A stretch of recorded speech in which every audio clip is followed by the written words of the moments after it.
Hand over the keys. This car doesn't belong here. That's what her teenage son said, standing in my driveway, his chin high, looking me right in the eye like I was the one out of place. And before I could even ask if he was joking, his mom had 911 on speaker, spinning this wild tale about me being some kind of neighborhood threat. I stood there, still gripping my sponge, water dripping off the hood of my Dodge, wondering how a regular Saturday morning had flipped upside down so fast. You ever just be minding your own business, scrubbing away on a car you're proud of, only to feel like suddenly you're the villain of the story? That's exactly what happened. The way she said standards, like I was something tracked in on the bottom of her shoe. I'll be honest, that stung. But what really got me? Nobody else seemed fazed. Nobody stepped in. Nobody even looked surprised. I guess I found out what kind of neighborhood Willow Creek Estates really was in record time. It had only been 6 months since I moved in. Thought I was signing up for some peaceful suburban life, quiet streets, maybe the occasional grumpy neighbor. I was wrong, you know. First red flag was this kid, 17, maybe 18, but carrying himself like he owned the place. Just staring at my car like it personally offended him. I figured, okay, maybe he'll lose interest. But nope. Next thing I know, he's tapping on my window. Not a polite tap, but that impatient, I demand your attention kind of knock. So I step out. Keep my voice neutral. Practice, honestly, for anyone who's ever had to play it cool while getting sized up for something that shouldn't matter. And right out the gate, he says, hand over the keys. This kind of car doesn't belong here. He really said that. I almost laughed, except I was too shocked. I mean, what do you even say to that? The kind of confidence you can only get when you've never heard no in your life. Then, here comes his mom, mid-40s, sharp as a tack. Power suit on a Saturday like she's headed to a board meeting. She steps up, phone already in hand, finger hovering. Brandon, step back, she says, but it's not protective, it's strategic, like she's moving her chess pieces before the real play. Then she looks at me, pure contempt with just enough satisfaction to let me know she's been waiting for this moment. We have standards in this community, she says, and I can practically feel the word outsider hanging in the air. That's when she dials 911. On speaker, right in front of me. Yes, I need to report a suspicious man with an unusual vehicle, refusing to cooperate with community rules, she tells the dispatcher, voice all calm and practiced. I almost lost it at emergency. I was washing my car, for crying out loud. But I bit my tongue, because I could see what was happening. She was trying to use the cops as her personal security force, and she didn't care what that meant for me. She tells the dispatcher I was engaged in questionable activity, and that I became defensive. Meanwhile, I'm just standing there, car keys in my hand, realizing how many times I've read this exact script in a case file, but never thought I'd live it on my own front lawn. Before long, she introduces herself as Marlo Whitfield, HOA president, all but promising the police that once we clear this up, she'll have a chat with me about what cars are appropriate for someone in my position. You can imagine how that hit. About 8 minutes later, a squad car rolls up, Officer Johnson. He gets out, professional, polite, sizing up the scene. Me, a soapy Dodge, Marlo and her son playing security patrol. I hand him my paperwork, registration, insurance, all tidy. Just washing my car, officer, before it gets too hot.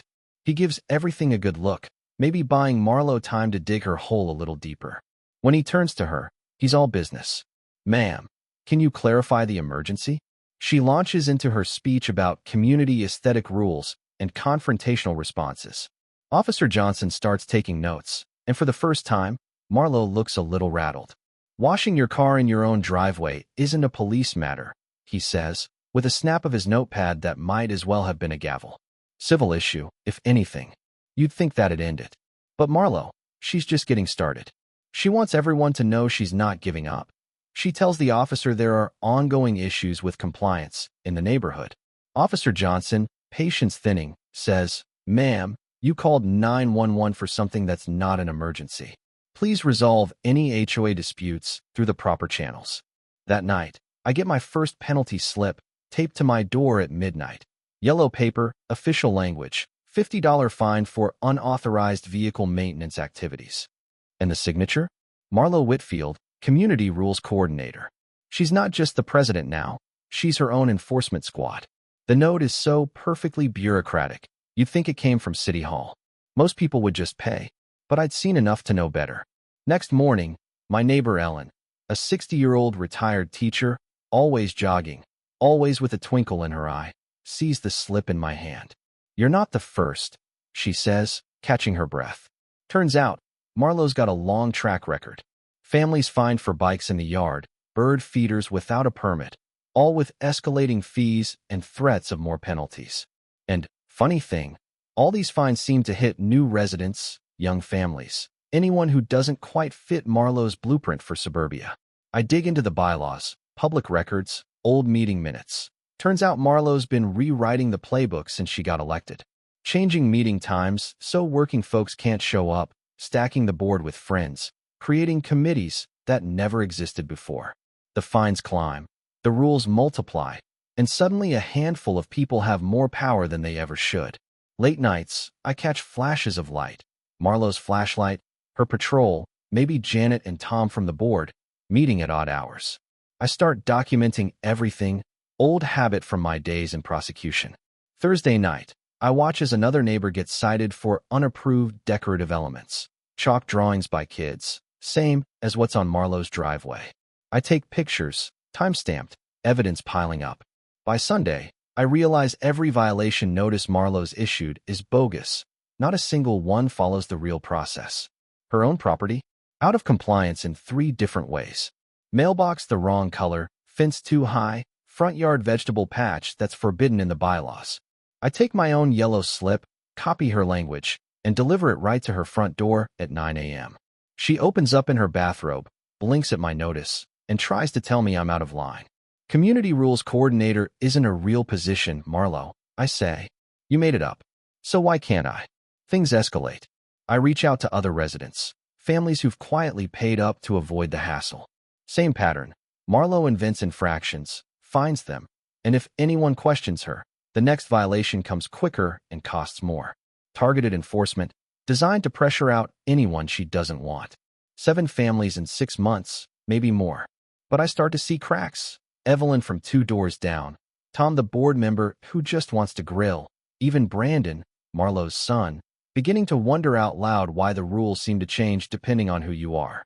Then, the twist, Marlowe tries to rope me in, invites me to serve on the Community Security Council. Translation, keep your enemies close. She even sends Brandon as the messenger, the kid who first tried to kick me off my own driveway. I play along, say I'll think about it. Meanwhile, I keep watching, documenting, building my case. Next, Marlowe organizes a community protection forum, emergency meeting, big crowd, charts and graphs about rising incidents. It's all smoke and mirrors. She wants to create a committee with sweeping new powers, give herself unchecked authority. But this time, the community shows up in force. Evelyn comes armed with a copy of the bylaws. Officer Johnson's in attendance, too. Only now he's not backing up Marlowe. He's investigating her. Halfway through Marlowe's pitch, Tom raises his hand. "When did the board vote on this?" he asks, and the room falls quiet. Evelyn stands up, reads the actual bylaw aloud. Nothing about aesthetic standards or event display protocols. Then Officer Johnson drops the hammer. "We've received multiple false reports from this neighborhood. That's a misdemeanor offense."